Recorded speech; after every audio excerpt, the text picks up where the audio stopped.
someone has hijacked the law and used it to create fraudulent claims. These people need to be stopped. So some powerful words there about serious allegations in the headline that apartment rental prices could be going up due to fraud. Have your attention? How can they go up any more? Well, we're going to dig into it because it's a really complex issue. Yeah. And it's something that's costing a lot of people a lot of money. How this becomes our expense is complicated, but bear with us because we're going to talk about we want to talk about this scam that is happening and is becoming more and more prevalent.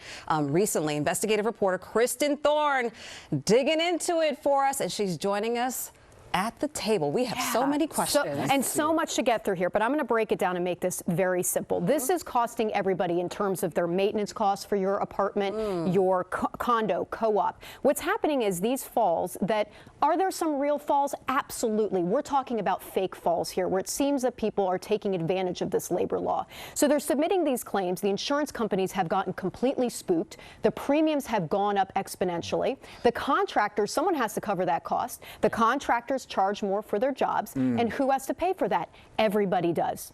So what we're going to do, we're going to look at two videos that we obtained, okay? And you can judge for yourself. This is the first video. This is September 12th, East New York. See that see on the scaffolding kind of work there that's being done? Okay, this is Mr. William Ross's house here in East New York. You're going to see these two construction workers. Eventually they're now they're not even associated with this project. This is just a project that is being done there. I don't see them walking up, but eventually they will. And that's the other thing. There's some fear here that people are spotting construction sites and just pretending to fall there because they see that some work is being done. Like a scaffolding setup. Exactly. So not that gentleman there. Eventually we're going to see two men in orange jumpsuits come down, and you can see them sort of like spot out this area. But this is one of the concerns. Let's try to go to the second video. This one seems to be stuck. All right, second video. This is from September 20th in Fort George. See this guy coming down here? Now, he wasn't even supposed to be on this job site. In the green? In the green. Yeah. See how he come down and he just sat down? Sat down okay, right he just sat down. Yep. Did you see any trip or fall there? No. Okay. Now, nothing that we can see. This next worker comes down. The construction company who led me to this, they don't even really know who that guy is, the second guy coming down. They've never been able to identify him.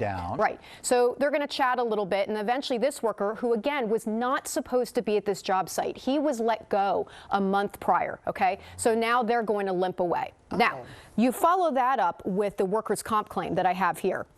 This is his workers' comp claim. It says that that man in the yellow hoodie there, tripped and fell while performing work duties, that he hurt his neck, back, both knees, and both shoulders, and that he went to St. Barnabas Hospital to the emergency room, that he has stopped working because of this injury, and that he's still being treated for this injury. So you have the official document here. My question is, once they get to the hospital and the doctors look at him and they say, there's nothing here. I mean, what happens then? So I'm going to be looking into that. That's the next part of this investigation. But I'll tell you, for example, one of the restoration companies I spoke with, they had a worker a few years ago, came on the job, said he tripped and fell. He went to the emergency room. The emergency room, oh, here we go. Let's go back to this video. Okay, so you see these two guys, right? This is East New York. This is East New York. They're kind of walking around the scaffolding, right? Yes. They sit down, watch, and then one gets up and decides that he wants a different spot. Okay, so he goes and picks a different spot to sit down.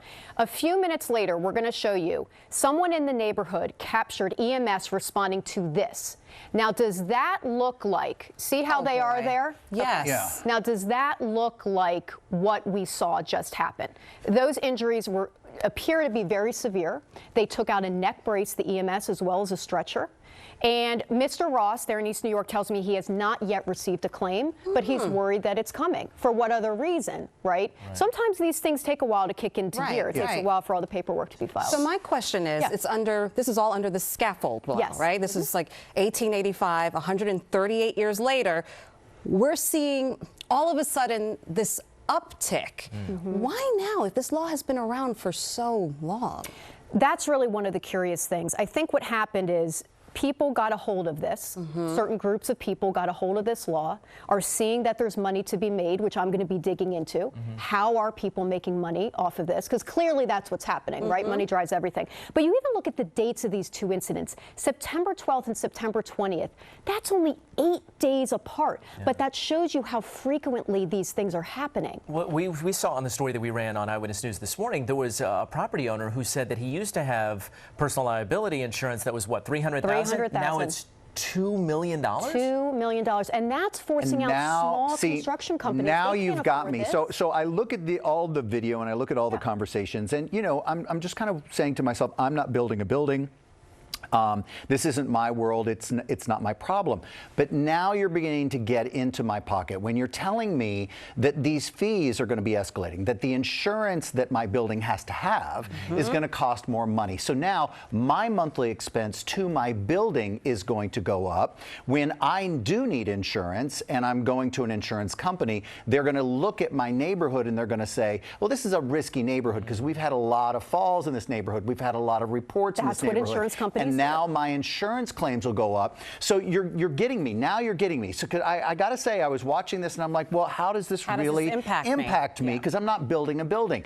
But I am living in these neighborhoods, and it's eventually going to trickle down into my pocket. Absolutely. And insurance companies are leaving New York because of it, which is driving up the premiums for everybody else because now they can charge more. So it's a real issue. And I had one expert tell me it's like a silent tax. It's a silent tax that everybody is paying. But to be fair, the New York Committee for Occupational Safety and Health believes that construction company owners and insurers are going after this law. The law allows contractors, you have full liability if a worker falls from your construction site. The worker bears no negligence at all under this law. New York is the only state in the country with this law. There have been reforms. People have tried in the past to get around this law. But either way, Charlene Obernour believes that these are construction site companies trying to say that we shouldn't have to pay for these falls, that these falls are serious, which they are. Here's a great conversation, too, because we want workers to be protected.